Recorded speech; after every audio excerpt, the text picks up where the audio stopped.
My name is Jessica Andrews.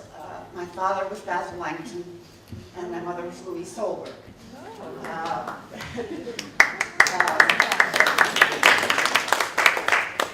We came to Yellow Springs because of the Dallases. As Tony mentioned, my father was Dallas teacher at Case Western Reserve, and as you all know, the generosity of the Dallases and Willa, who always wanted to help someone and involve someone, and I know it was Willa, I'm sure, who invited us to come and visit them in Yellow Springs. Come and visit them in Yellow Springs. We never left. We never left. We lived with them for a little while, and then my mother went to work at Antioch in the dance department, and we began our life here. And I just think about that time. I was certainly in and out of their house, probably more in than out of their house in the early days. But they certainly became my extended family, as did the Treichlers and the Deweys. It was really because they became, I think, the anchor for our whole family over the years. My father, who was an actor and a director, was mostly in New York, but he and Dal had formed a close relationship that never ended, even up until the time my father died about 5 years ago. They wrote to each other constantly. My father was also a pacifist, so they shared that, and they certainly shared the love of theater. They worked together on Martha's Vineyard. They worked together in Bermuda. And I think that was one of my father's happiest artistic collaborations, as well as a personal one. And for that, I am very grateful to Dal. The other thing Dal did for me was he started me on my path in the professional theater 45 years ago. And I was working at the Antioch Area Theater during one summer, and the artistic director of the very newly formed Hartford Stage Company was directing Captain Brassbound's Conversion, that's right, and brought some Antioch students there through a co-op job program. And then came back, I guess, to Dal later, after having gotten the students, saying, well, we also need someone in the office. Or do you have any more students? And he said, no, I think they're all assigned. But he knew that for a number of reasons I was interested in leaving Yellow Springs, and told me about this. So Paula and I went up on the train on New Year's Eve day one year, well, it was 1965, I think, and they offered me the job of the administrative assistant for $50 a week, and I said, okay. And that absolutely started me on this journey at the very beginning of the whole regional theater movement, and I was just so grateful to be a part of that. But again, that was because of Dal. Dal, who knew me well enough to know that somehow that was going to be the right first step for me. So not only am I thankful for Dal for being there throughout my whole childhood, from the age of probably 5, but giving me this great gift of working in the professional theater and making my life there, for which I am grateful. And I just have to say that I will miss my second father, which is how I think of him. Thank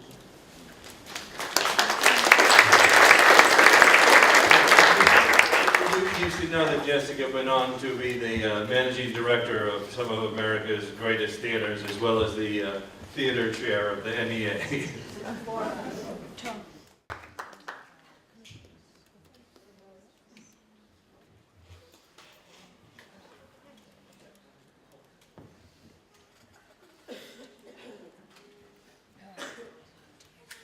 Hi, I'm Paula Treichler, and God, our fathers were gorgeous. Oh. and Arthur Lithgow, and there wasn't a picture of Basil there, but he was gorgeous too. My God, they don't make them like that. This is a wonderful experience. Today. I mean, I started to cry before Nathania had even opened her mouth. I love the idea of dancing, the celebration. I loved everything you said. I will not forget the name, Pandora Mahala. And if I could come back and live another life, I think it would be as Pandora. One of the themes throughout this has been the idea of a river. And I think perhaps Dal went into theater because of that anguish about the weather, right, that he experienced again and again as a boy, waiting for to know whether the picnic on the river would happen. Because the anguish about the weather is something that all of us who grew up in theater or are in theater always worry about. Will it rain? Will that keep people home? What about the blizzard coming? Shakespeare Under the Stars, will we have to? Oh, it just goes on and on. One of the other things that struck me in Tony's recounting of Dal's life was the story of the minister coming in his Rolls Royce and Dal's father saying to him, that's what I want you to be when you grow up. And I did feel around Dal that he did carry a kind of ethical burden. When I think of him, I loved all of our fathers, but I think of Dal as having a purity of purpose and consciousness that was different and was distinct. I think of him as one of the best people I ever knew, but never sanctimoniously. And he had, as many people have testified, just a wicked sense of humor.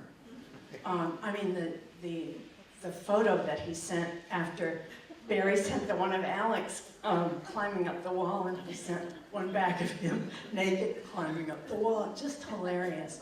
But what I remember is one of the first jokes that we ever heard was, and it was from Dal, it was when people say, clean your plate because of the starving children in China. And Dal was the one who taught us, name one. And we thought that was so hilarious, so hilarious. But I wanted to end. Oh, I also, before I stop, I wanted to thank all the media people, including Patty. And I don't know your name, but thanks for them. I've been to lots of things in this space here, and they always get screwed up. And today, it's just gone beautifully, including the mics. And I wanted to mention Dal's performance in The Caretaker, which some of you may remember, in which I think there was a photo there of him in the long johns, kind of scratching himself. So uncharacteristic of Dal. And one line that he kept repeating was, well, that puts the old tin lid on it, which many of us repeated and still repeat at various points during our lives. And your songs were wonderful, just wonderful. And one of the many people who, well, I don't know if Willa met you on a bus, but she met a lot of people on buses and brought them all back to Yellow Springs.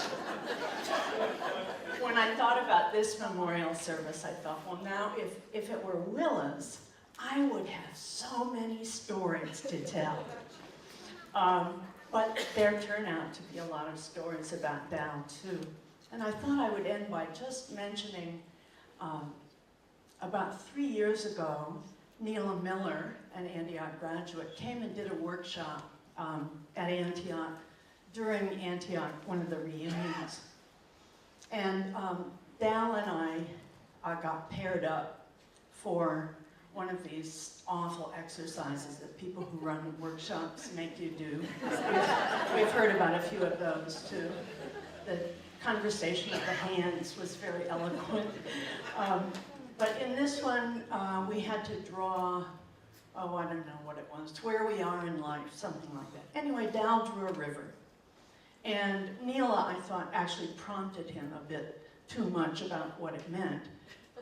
But it was at a very critical time for Antioch. And so I think for both Dal and me, the river was partly, of course it was life. We all know that, life is a river, blah, blah, blah. But it was also Antioch, and what would happen with Antioch. So Neela was, going through this, and she said, the river seems to have high banks. It may be trying to escape the banks, but maybe the banks are Willa. And Willa is restraining the water. And Dal said, yes, it would be very hard for waves to get past Willa.